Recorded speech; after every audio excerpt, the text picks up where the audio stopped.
Hello and welcome to your News and Features electronic magazine that centers on the different facets of motoring. Now on its 34th year, this is Motoring Today. My name is Susie Gamboa and here are this week's features to watch out for.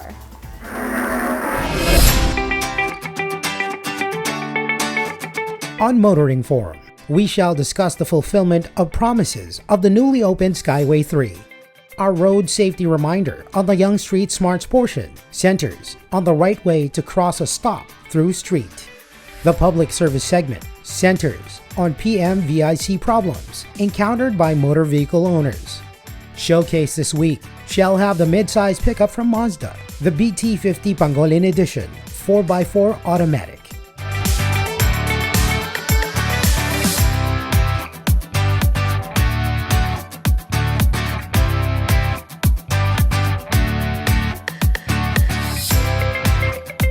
All these, plus the latest news in transportation and traffic management, as well as developments in the automotive industry, are on this week's edition of Motoring Today. Join us.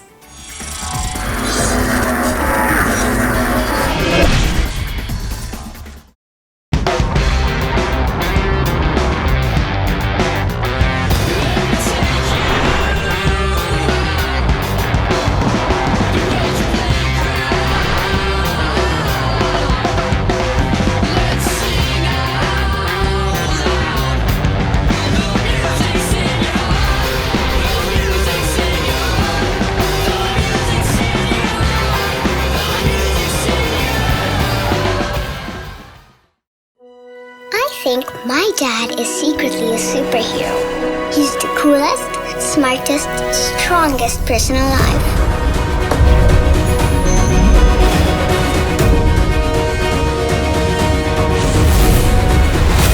No matter where we go, he always makes sure I feel safe. And he isn't afraid of anything. My dad likes to call that the power to lead. I call it his superpower.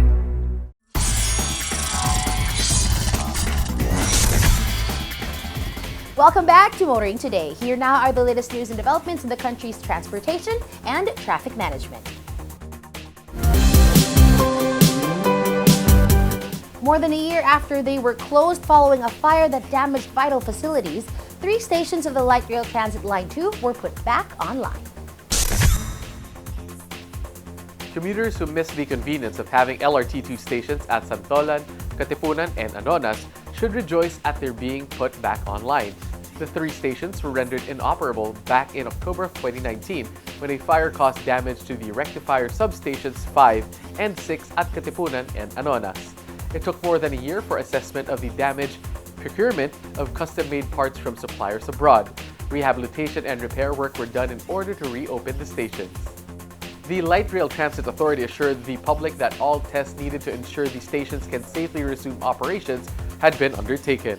However, the stations resume operations with restrictions and limitations until full restoration is completed. LRT2 management said that trains will only be traveling at 30 kilometers per hour as they approach Anonas Station and as they go on to the Katipunan and Santolan stations. With the speed restriction, travel time from Santolan to Recto stations will take more than 35 minutes compared to 28 minutes if the system is operating in normal good condition. The long headway notwithstanding at the 3 newly reopened substations will still mean more commuters will benefit from the convenience the LRT2 provides.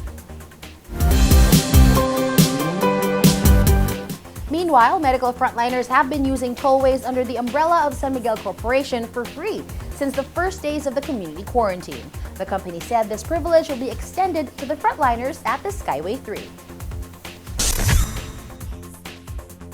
Since March of 2020, when community quarantine restrictions were first enforced, doctors, Nurses, laboratory technicians, and other medical workers fighting the COVID-19 pandemic were given the privilege of using tollways under the umbrella of San Miguel Corporation, or SMC, for free. These include the Star Tollway, the SLEX, the Skyway System, the NAIA Expressway, and the Tarlac-Pangasinan La Union Expressway. SMC President Ramon Ang has announced that the newly opened Skyway 3, which provides a seamless link between the SLEX and the NLEX, will also be toll-free for medical frontliners. Initially, the Skyway 3 is now open for free to all motorists, but motorists will have to pay toll after February 1. Not so for the medical frontliners who have availed themselves of the free RFID stickers for toll-free use of SMC tollways. SMC reports that since March of 2020, SMC has waived more than 156 million pesos worth of toll fees that medical frontliners would have paid. SMC has been a stalwart in helping communities and the country overcome the pandemic. Many say we're still a long way from winning the fight against the COVID-19 contagion.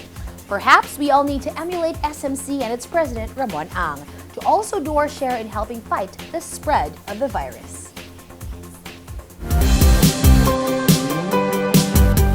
Continuing, the new man at the head of the MMDA seeks help in providing more traffic enforcers on metro streets.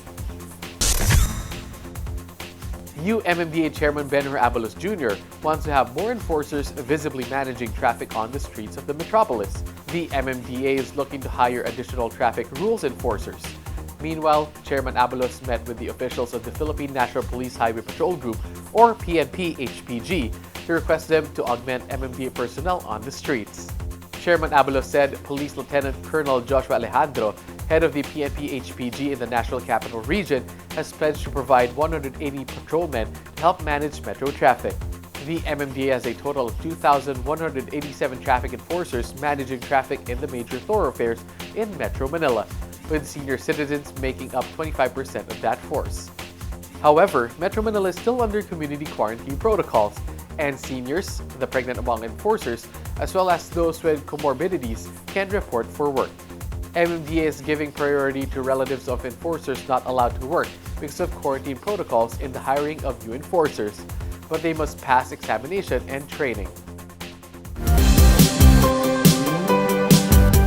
If you're wondering why sometimes there are not enough traffic enforcers on the streets, wonder no more.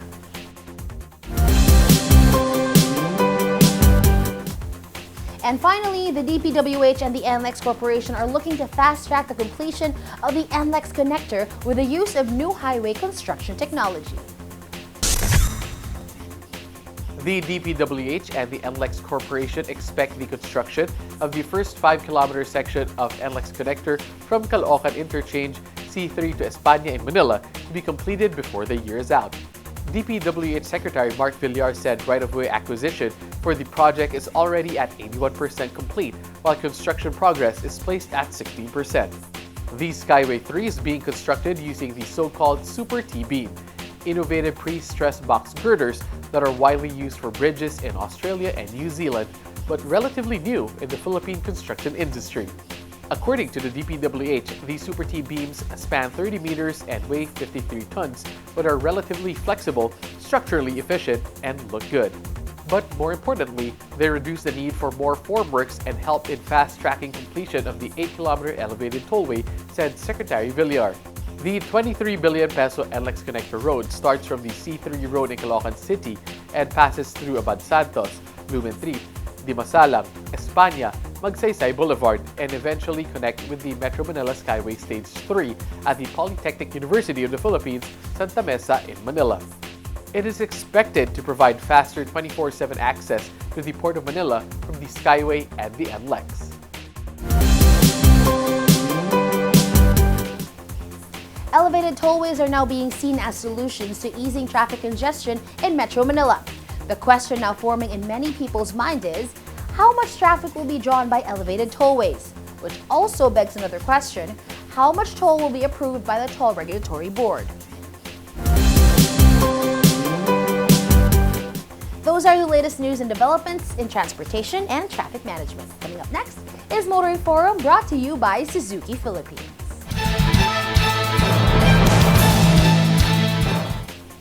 Skyway 3 is now officially open to motorists. It's now hailed as an engineering marvel, and many are raving about its benefits. This edition of Motoring Forum discusses the significance of the elevated tollway to motoring in the metropolis and beyond.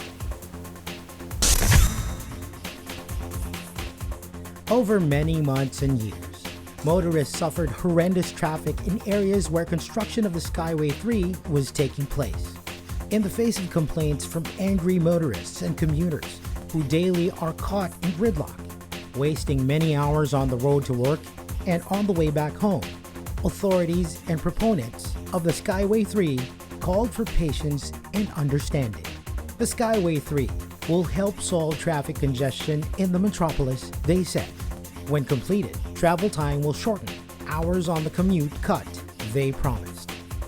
Now the Skyway 3 is complete, with up to 7 lanes in some segments, all of 18 kilometers, and with many exits and entry points in strategic areas as it snakes its way over streets and between buildings, creating a seamless link between the South Luzon Expressway and the North Luzon Expressway.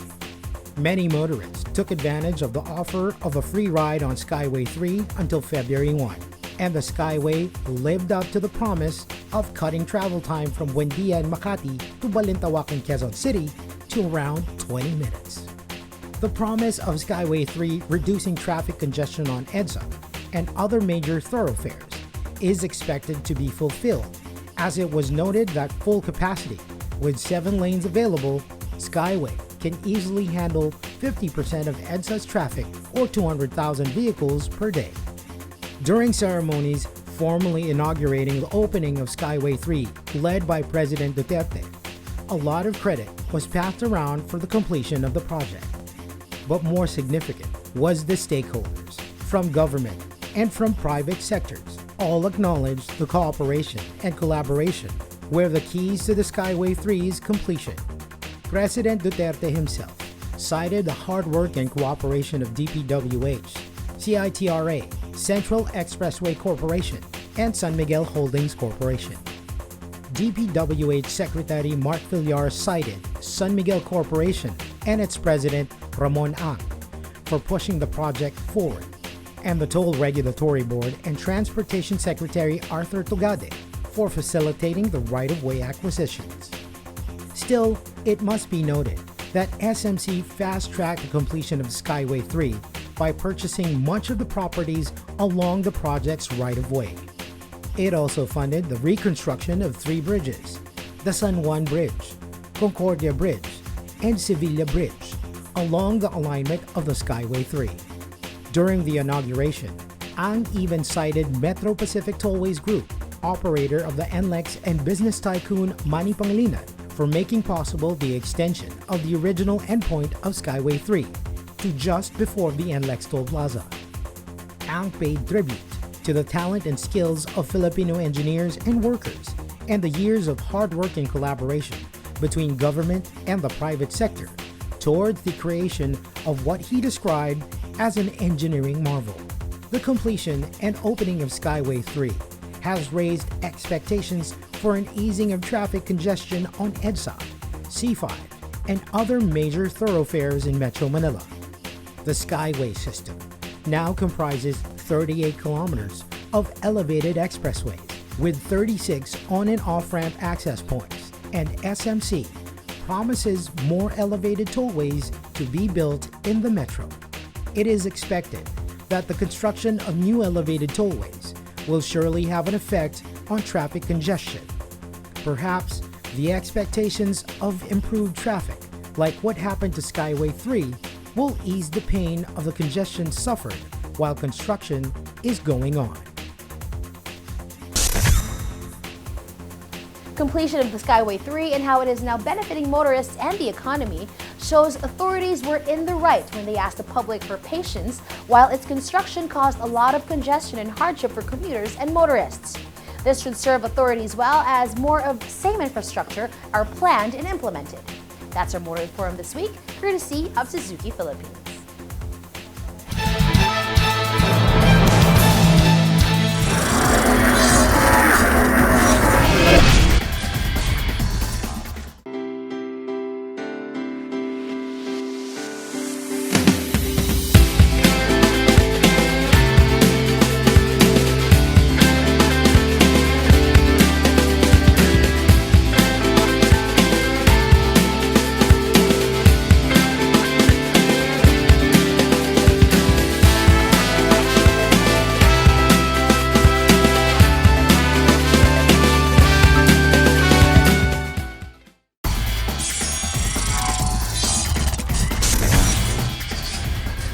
we're back with us here on Motoring Today. And in line with our lifelong commitment to promote road safety, here is this week's road safety tip in cooperation with Toyota Motor Philippines. Always stop on stop lines when crossing an intersection. Kung marami kayong sasakyan na nasa lane, cross one at a time when it's go time. At huwag agad-agad na sumunod sa nauunang sasakyan. Dahil maaaring makabanggaan mo ang mga parating na sasakyan na galing sa ibang lane. Wait for a while before following the car ahead of you. Palaging tandaan na mahalagang magkaroon ng pasensya kapag nasa daan.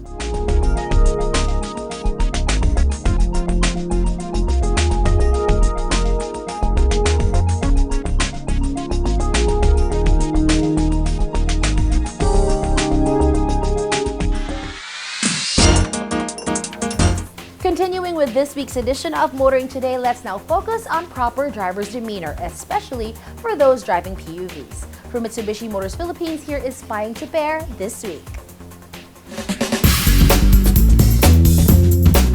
Payong Chuper lang, kaibigan. Ako po si Jake, isang kapwa nyo Chuper. Loading and unloading ng mga pasahero sa tamang lugar lamang gawin. May tamang lugar para magbaba at magsakay ng pasahero. Kaya doon ihinto ang iyong sasakyan. Iwasan makaabala sa ibang motorista, kaya itabi mo ang sasakyan mo. Huwag sa gitna ng daan pumarada. Huwag ka nang dumagdag sa problema natin sa kalsada. Matuto kang sumunod sa batas trapiko. Kung ayaw mong maabala, huwag ka ring mangabala. Makisama ka, kaya't huwag basta humarang sa kalsada. Ito po si Jake Gonzalez, Payong Chuper lang, kaibigan, mula sa isang kapwa nyo Chuper.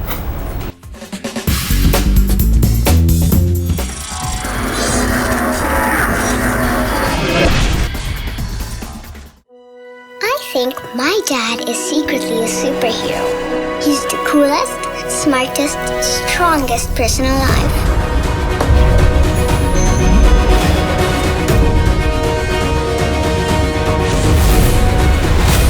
No matter where we go, he always makes sure I feel safe. And he isn't afraid of anything. My dad likes to call that the power to lead. I call it his superpower.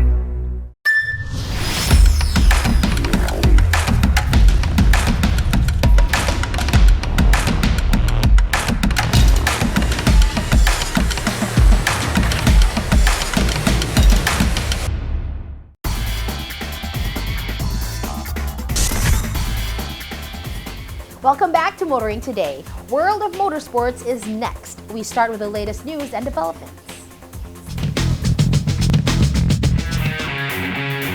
After a year of no rally cross race due to COVID-19 pandemic, the organizers of the Philippine Rally Cross Series held a shakedown race for its regular rally drivers and participants.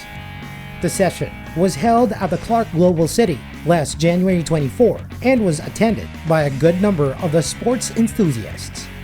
PHRX organizers also announced that this 2021, in line with the FIA and to honor previous season's champions, car numbers 1 and 2 will be reserved to Group 3 champion AAP Driver of the Year and Group 2 champion Golden Wheel awardee, respectively. Aside from safety protocols in the race itself, health protocols were also observed during the event. More on the world of motorsports here on Motoring Today as we now give you Race Weekend.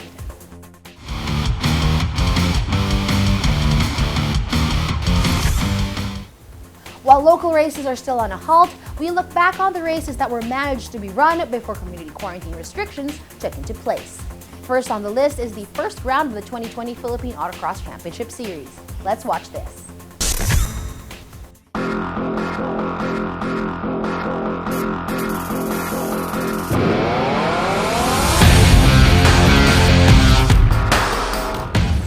The new Super Sprint Series has come to its final leg of the season here in May Kawayan Commercial Complex. Let's go check it out.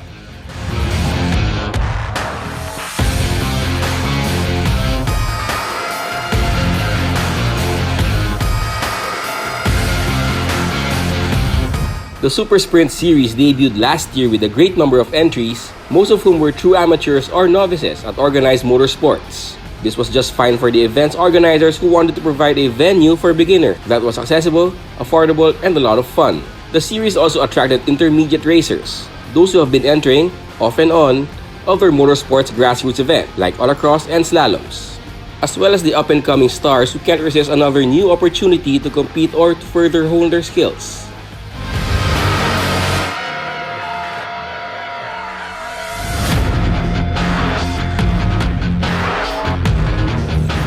The series just held 3 rounds in its inaugural year, the last, round 3, in December. As the first 2, it was another well-attended event. A lot of them newbies returning for another taste of super sprint racing, as well as a sprinkling of intermediate racers and rising stars, including Cody Nang. We're here with one of the younger drivers here at the Super Sprint Series, Cody Nang. Hi Cody, thank you again for joining us. Hi, motoring today. I'm Cody Nang. So, what are your thoughts about the relatively new Super Sprint Series? Totally different league, but kind of similar to the disciplines that you join. For me, Super Sprint is a good start for the newbies who wants to join racing, and newbies are welcome here. The track layout is very easy for the newbies and for the professionals also. For me, the weather is good for this race day. Can you give us any similarities, of, if there are any, to autocross and slalom? For me, the difference of autocross and Super Sprint is more newbies talaga. The track is very easy compared to autocross, but autocross is also a good start for newbies or who wants to join racing. Napansin ko sa track layout, it's kind of high speed, less turns, more straights. Is it really, I mean, for the newbies, is this an easier track layout for them? I think so.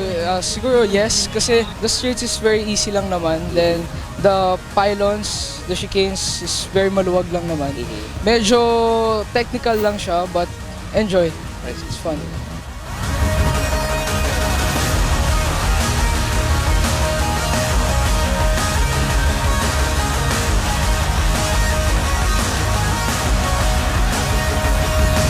Many of those new to Super Sprint joined after learning about the series from friends, like Kevin Gonzalez, who basically is using the series to prepare himself and his car for the Sparco Cup.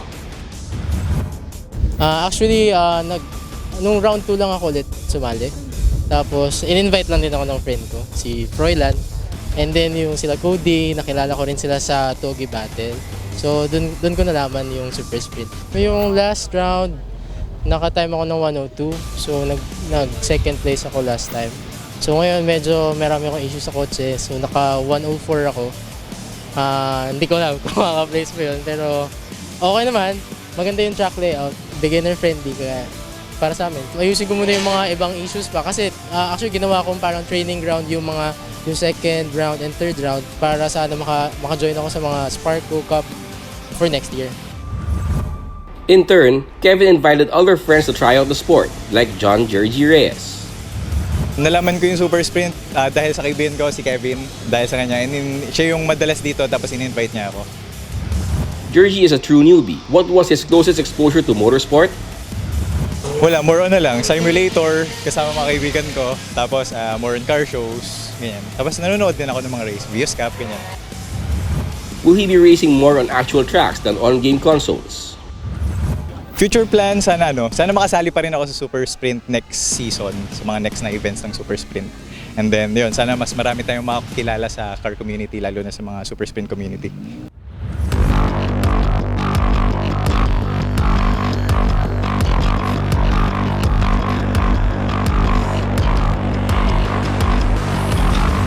Another newbie to Super Sprint is Miko Calion, who enjoyed the race format and the course designed for beginners, but which nonetheless remained challenging and fun, and provides opportunities learning new and honing old skills.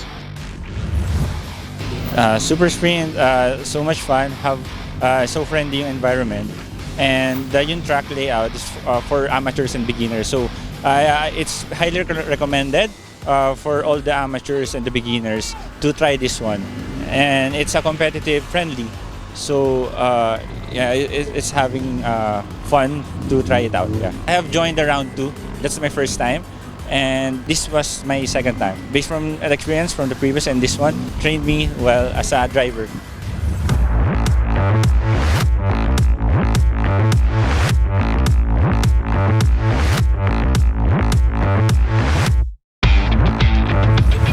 The Super Sprint Series is also providing racing teams opportunities to invite new members and more opportunities for regulars to enjoy organized motorsports.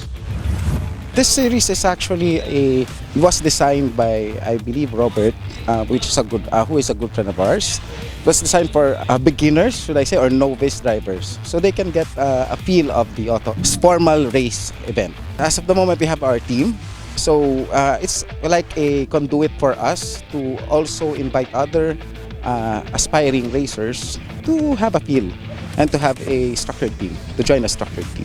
So our team is planning to join other races next year. So basically it's Super Sprint for one, autocross, and then we believe we would also want to join the slalom. Some of the guys, the new guys, are very interested in slalom races. Racing team also appreciate the Super Sprint format as well as how organizers strictly implement safety and competition rules. Basically, we're really happy to have the Super Sprint event because of Robert, and they have come up with the event na mag-hone doon sa mga gustong mag-try ng motorsports. This is the first, basically magiging training nila if they want to venture into autocross, slalom, and yung mga other big events. First of all, the track layout is really safe. Ang ganda niyang takbuhan. Then the organizers are really strict about the rules and regulations, and of course the safety. Yun ang pinaka-priority concern nila. Our plans for next year is to join the whole season of Philippine Autocross, Super Sprint, and then some of my teammates were planning to join slalom and Sparco Cup.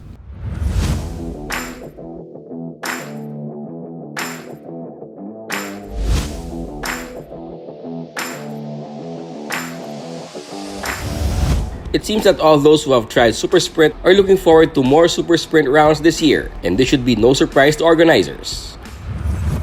And that does it for our coverage of the final round of the 2019 Super Sprint Series. Catch us again next week for more race weekend action.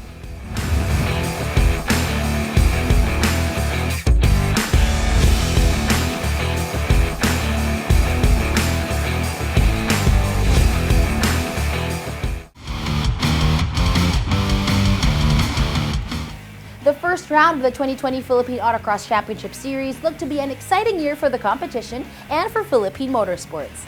Here's hoping for the COVID-19 pandemic to soon end, and for us, motorsports lovers and enthusiasts, to be back on their racetracks.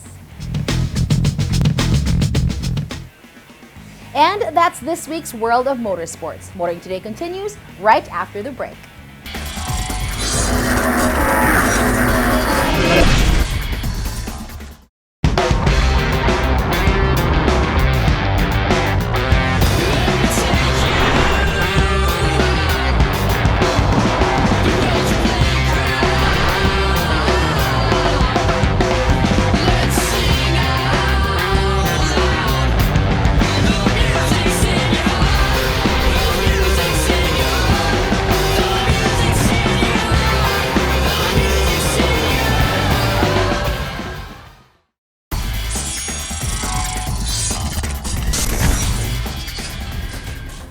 Welcome back to Motoring Today. Let's now take a look at what's happening in the local auto industry. Kia Philippines is setting big goals for itself in 2021, doubling its market share in the local automotive industry and a triple-digit sales growth. Kia is looking to do that with the introduction of at least 2 new models this year to add to its lineup that includes the best-selling models, the Soluto subcompact sedan, the K2500 light commercial vehicle, and the recently launched Stonic crossover, which drove sales in 2020. Kia Philippines President Manny Aligada is optimistic the goals can be achieved in a year when the Korean marquee is undergoing a transformation manifested by a change in logo and brand strategy. From Kia, with the power to surprise, to Kia, a movement that inspires. Already, the Kia marketing strategy for the year manifests a change to a movement that inspires. The tagline, My Year, My Kia, expresses moves to help consumers acquire modish Kia units that would truly represent their renewed hope and optimism as they face the future.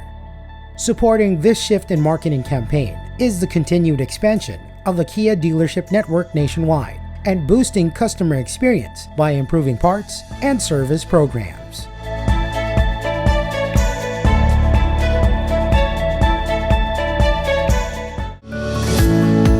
Suzuki Philippines reports it gained 6.3% share of the total market in 2020, its largest ever in its history in the country. According to published reports, Suzuki sold 15,515 vehicles, led by its triumvirate of bestsellers, the Ertiga, the Carry, and the all-new Espresso. Suzuki hopes to leverage those gains while the market was suffering from the effects on communities, industries, and the economy to gain an even greater share of the market in 2021. Keiichi Suzuki, President and General Manager for Automobile Division of Suzuki Philippines, was elated by how Suzuki was able to thrive and achieve new landmark events, including breaking ground for 2 new dealerships and the virtual opening of newly opened dealership in Marikina and Clark.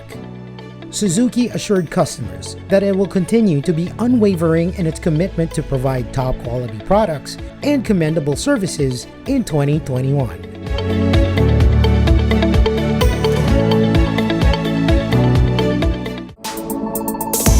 Auto Performance PH is now the official local distributor of Eiser Brakes. Based in Pamplona, Spain, Eiser Brakes is one of Europe's leading manufacturers of brake pads. Now celebrating its 60th year of making quality brakes, Eiser produces over 22 million brake pads annually. We are proud to offer premium quality brakes at affordable prices directly from Spain, said Miguel Sancho, export manager for Eiser Brakes.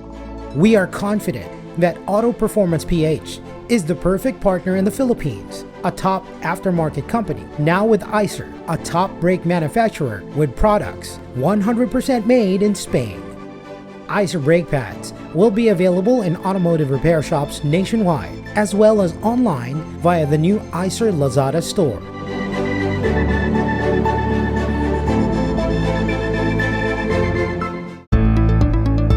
The Ford Ranger is the top-selling 4x4 pickup in 2020. Ford Philippines said it sold 9,767 Rangers in 2020 for a market share of 24%. Of the total number of Rangers sold, 5,093 came with 4x4 drivetrains, which represented a 41% market share of the 4x4 pickup truck segment. This can be attributed to Ford expanding its truck portfolio with the launch of the new Ranger FX4 and a 4x4 variant. Ford offers a 4x4 variant of the Ranger XLS, FX4, and Wildtrak, as well as the Ranger Raptor. In just over 5 months, Ford sold 1,925 units of the Territory, gaining a 33% share in the small SUV segment. The year 2020 also saw Ford expanding its footprint in the SUV and pickup segments in the country with the launch of the Everest Trend, the Everest Sport, and the F-150 full-size pickup.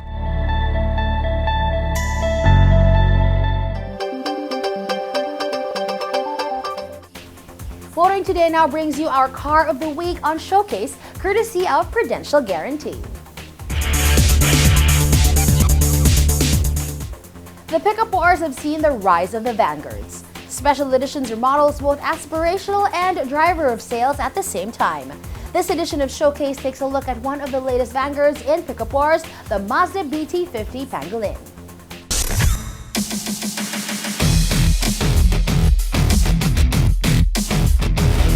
Mazda Philippines has joined the ranks of automakers and distributors who have rolled out special edition pickups to compete with the likes of the Raptor, the Boondocks, and the Conquests. Late last year, Mazda unveiled the BT50 Pangolin. Named after an endangered species of anteaters endemic to Palawan, the BT50 Pangolin is a mid-sized double-cab pickup that is 5,365mm long, 1,850mm wide, and 1,821mm at its highest point.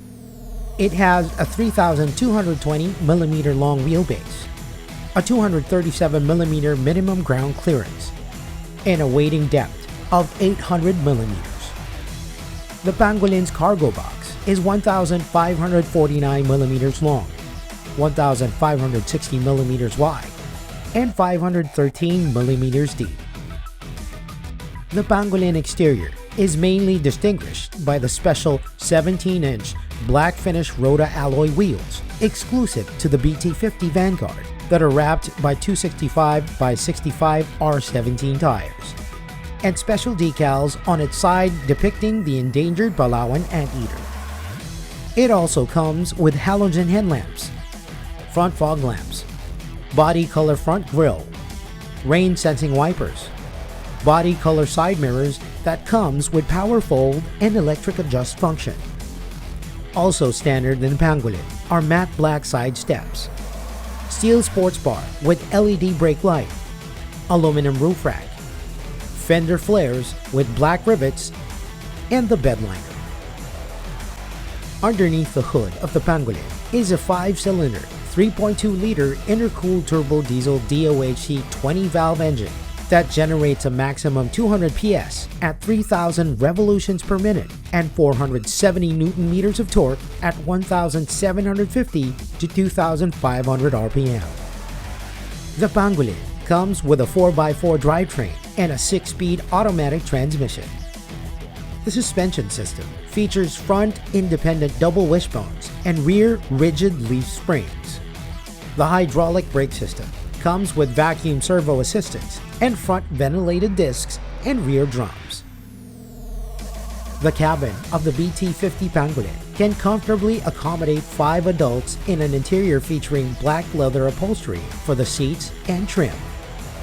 The steering wheel and shift knob also get the leather treatment. The steering wheel comes mounted with remote control switches for functions that include cruise control. Standard interior comfort and convenience features include remote keyless entry, dual zone automatic climate control, power windows, rear view mirror with auto dimming function. The infotainment system features a 7-inch JVC touchscreen display unit with Bluetooth, USB port, Apple CarPlay and Android Auto compatibility, and 6 speakers. The Pangolin also comes with a host of passive and active safety systems that include 3-point ELR seatbelts with pre-tensioner and load limiter for driver and front seat passenger, 2 3-point ELR, and 1 2-point ALR seatbelt for rear seat passengers. Also standard in the Pangolin are dual airbags, anti-lock brake system with electronic brake force distribution and brake assist, dynamic stability control, motion detector sensor, hill descent control, and immobilizer.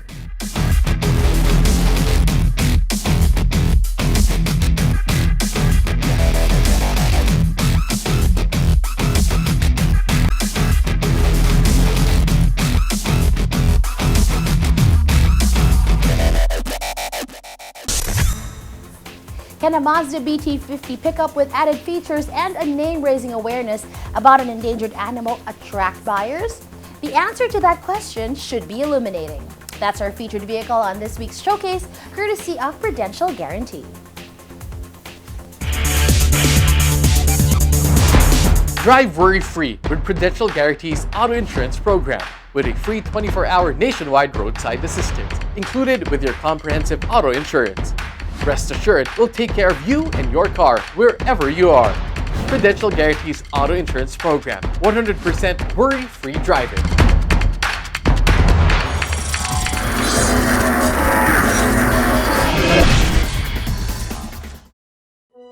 I think my dad is secretly a superhero. He's the coolest, smartest, strongest person alive.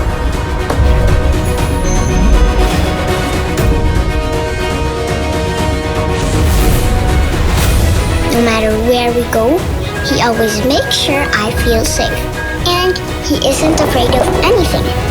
My dad likes to call that the power to lead. I call it his superpower.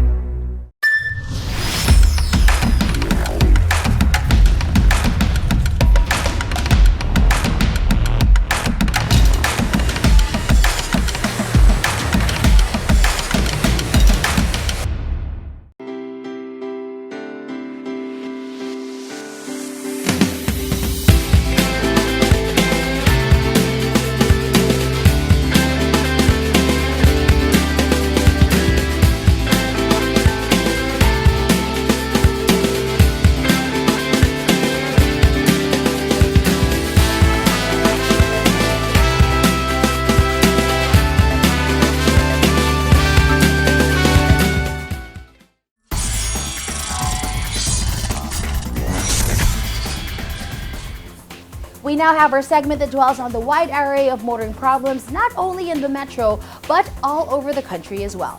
This is where we present problems referred to us or we ourselves see and hope to fully find solutions for. Here's our public service segment brought to you by Honda Cars Philippines.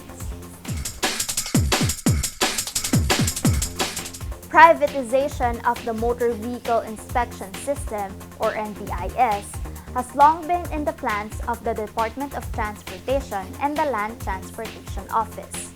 With the government lacking in motor vehicle inspection centers, or MVICs, private companies come into play earlier in 2020, prior to the COVID-19 pandemic. The purpose of the MVIS is to check the roadworthiness of vehicles flying on the road, mainly to get rid of those emitting black smokes, old and ill-maintained, and to prevent accidents.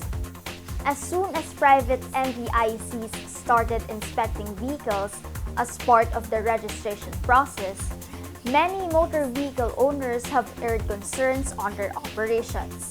Complaints are all over social media, and a rally has also been started as a protest on the new system. We shall be asking the Land Transportation Office regarding this. That's our public service segment from Honda Cars Philippines. And should you encounter motoring problems that need immediate attention, please feel free to contact us. See the details being flashed on your screen. And that's the week that was in motoring. Thank you for joining us. Also, please don't forget to check us out on social media. Until next week here on Motoring Today, now on its 34th year of continuing service to the general motoring public with a lifelong commitment to promote road safety. Stay healthy and please be vigilant at all times. On behalf of my dad, Butch, and my brother, Wee, this has been Susie Gamboa. Happy motoring!